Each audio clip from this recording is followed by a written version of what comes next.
I have few conditions. My name is Marcus, and I'm a 34-year-old financial advisor living in the gray area between success and desperation. I've spent the last decade building a life that looked good on paper, the corner office, the apartment with a view, the accolades, but behind closed doors, I was running out of time. You see, my grandmother's estate, the thing that had kept my family afloat through generations, came with a condition. I had to be married with a child by 35. Not because she was cruel, but because she believed family was everything. And in 43 days, I would lose it all. This is a story of how I accidentally found something worth more than any inheritance. The letter sat on my kitchen counter for 3 days before I could bring myself to open it. I knew what it said. My lawyer had already called. But seeing it in writing felt different, final, like the universe was closing a door I'd been leaning against. 43 days. I whispered to no one, the apartment empty except for the hum of the refrigerator and the distant sound of the city below. I slumped into the leather chair by the window, the one I bought to impress people who never came over, and stared at the mahogany desk across from me where I spent my days advising other people on their financial futures while mine was imploding. My ex-girlfriend, Sarah, had been clear. She didn't want kids. Not with me, not ever. And I respected that, even as it broke something inside me. So here I was, successful, alone, facing the loss of everything. I opened my laptop and did something I'd never done before. I downloaded a dating app, then another. Then I searched fertility clinics near me and got lost in a rabbit hole of intrusive thoughts for an hour. This wasn't how I'd imagined meeting the mother of my child. This wasn't romantic or organic, or anything I'd ever wanted. But desperation has a way of rewriting your standards. 3 weeks of mismatched conversations and disappointing coffee dates had led me here, back to old friends, networking events, and awkward attempts at explaining why a 34-year-old man suddenly seemed desperate to discuss long-term commitment within the first 5 minutes of meeting someone. That's when Maya walked in. She was arguing with a barista about oat milk, not aggressively, but with a kind of passionate conviction that made the barista actually listen instead of brushing her off. She had dark curly hair pulled into a practical bun, wore a paint-stained sweater that had definitely seen better days, and had the kind of presence that made the whole coffee shop feel smaller. You can't just use regular milk when someone asks for an alternative, she was saying, not unkindly. It matters. I watched her pay, take a corrected order, and head toward the only available table, the one next to mine. She sat down, opened a thick philosophy book that seemed incongruous with her appearance, and took a sip of her coffee. Then her entire face changed, that expression of disappointment mixed with resignation that I recognized because I'd worn it 1,000 times. It's still the wrong milk, isn't it? I said before I could stop myself. She looked at me, startled, then smiled. Actually smiled. Not the polite smile people give strangers, but a real one. How did you know? I've been ordering oat milk latte from coffee shops for 5 years, I said, moving to sit at her table, something I never would have done 2 weeks ago. They still get it wrong 80% of the time.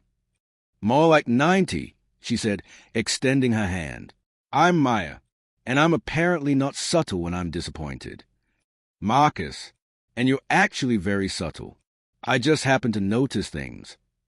She studied me for a moment, not flirtatiously, but analytically, like she was reading something in my face. You have the look of someone carrying something heavy. It was such a direct observation that I laughed.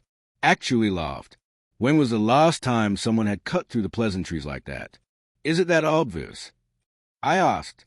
Only to people who are carrying something heavy themselves, she said, returning to her coffee. We talked for 2 hours. Not in the romantic, time flies way of those movie scenes, but in the real, deep way where you start by discussing terrible coffee and end up revealing pieces of yourself you didn't know you were ready to share. Maya was an art therapist. She worked with kids who'd experienced trauma, helping them process their feelings through creativity. She'd left a high-paying corporate design job 5 years ago because she woke up one day and realized she was spending her life making pretty advertisements for things people didn't need. So you took the harder path, I said. Not harder, just more honest, she replied. What about you? Do you like making people richer? It was the first time I'd really examined that question. I like solving problems. I said carefully. Or I did. Lately, I feel like I'm just managing my own disaster. She didn't ask me to explain. She just listened, the way people rarely do. When we finally exchanged numbers, something I initiated with genuine terror because I wasn't sure if I was interested in her or just desperate for human connection, she said something that stuck with me. Whatever's weighing on you, Marcus, it's not going to be solved by pretending it doesn't exist. Trust me, I've tried that strategy. We started meeting for coffee regularly. A week became 2. 2 weeks became a month, and suddenly I'd spent 12 days of my remaining 31 thinking about someone other than my inheritance crisis. But the deadline was approaching, and I couldn't keep pretending. We were sitting by the water, the city lights reflecting off the dark surface, when I told her. All of it. The estate, the condition, my grandmother's old-fashioned beliefs about family, the panic, the desperation that had made me download dating apps and attend networking events like I was shopping for co-parent. "And where am I in this story?" she asked quietly. "I don't know," I admitted. "That's the problem. A week ago, you were?" "I don't know. A possibility. But now you're not. Now you're just someone I can't stop thinking about, and I have 31 days to figure out if you might want to have a baby with someone you barely know." Maya was quiet for a long time. When she finally spoke, her voice was steady. "That's the worst proposal I've ever heard." "It wasn't a proposal. It was a confession." "Exactly," she said. "So let me confess something, too. 3 years ago, I wanted a baby," Maya said, watching the lights dance across the water. "I was with someone. It didn't work out. He didn't want kids, and I did, and neither of us was willing to compromise, so we just ended. I spent the last 3 years convincing myself I was fine being alone, that motherhood wasn't essential to my happiness." She turned to look at me, but I was lying. Every time I work with my students, every time I help them process their emotions through art, I think about what it would mean to raise someone from the beginning, to teach them that vulnerability isn't weakness. "Maya, but here's the thing," she interrupted. "I would never, ever do what you're suggesting. I would never have a baby because someone's inheritance depends on it. That's not fair to me, to the child, or to you. That's using a human being as a solution to a financial problem." My chest sank. I know that. I've known that the whole time." "Then why are you telling me this?" "Because I'm terrified," I said, the words coming out raw and honest. "I'm terrified of losing everything. But more than that, I'm terrified that you're the first person in years who made me actually stop and think about what I want versus what I'm supposed to do. And I'm terrified that I'll lose you because of my own stupidity." Maya was quiet. I could see her processing, evaluating, her therapist's brain working through the complexity of what I'd just admitted. "I have a condition," she finally said. "Okay. If, and that's a huge if, we were to have a child together, it would be because we actually chose each other. Because we built something real, something deep, something we're committing to. Not because of a deadline or an inheritance. Can you do that?" "What do you mean?" "I mean give me 6 months," she said. "Actually get to know me. Let me get to know you. Not the version of you that's panicking about time and money, but the real you. And if after 6 months we still feel this way, and if we both genuinely want the same things, a family, a life together, then we talk about it seriously.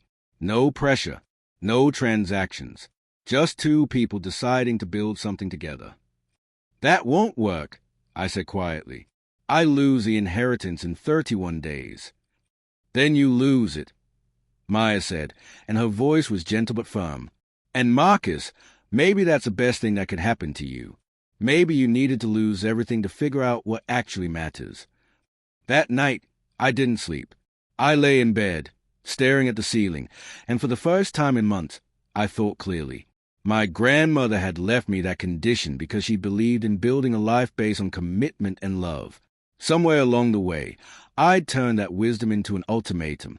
I'd become so focused on the deadline that I'd lost sight of what she'd actually been trying to teach me. The next morning, I called my lawyer. Then I called my mother. Then I did the scariest thing. I asked Maya to dinner. Real dinner. The kind where I wasn't calculating whether she could fit into my timeline. We went to a small Italian restaurant, the kind with checkered tablecloths and candles in wine bottles. And we talked, not about inheritance or deadlines or babies. We talked about everything, our dreams, our fears, the moments that shaped us, the kind of life we wanted to build if we got the chance. I'm sorry, I told her over dessert, for approaching this the way I did, for making it transactional. You're forgiven, she said. People do stupid things when they are scared. The question is what they do after. It's been 18 months now. The inheritance is gone. I released my claim and donated it to a scholarship fund for underprivileged students, something my grandmother would have appreciated, I think. 3 months ago, Maya told me she was pregnant. It wasn't planned. Well, it was, but not on a timeline or because of a deadline. It happened because two people decided to actually choose each other, to build something that mattered more than money or security or meeting someone else's expectations. We're moving into a house with garden where Maya wants to grow things, where the baby will have room to play, where I can finally stop performing and just be. Sometimes I think about that day in the coffee shop, when I was so desperate I couldn't even see clearly. And I'm grateful for the loss that forced me to figure out what I actually valued.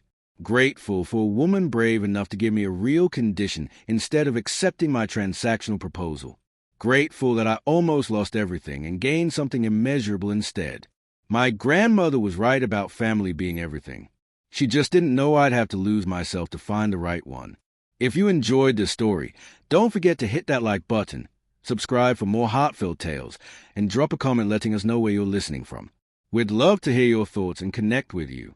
Thanks for being part of the Unscripted Hearts community.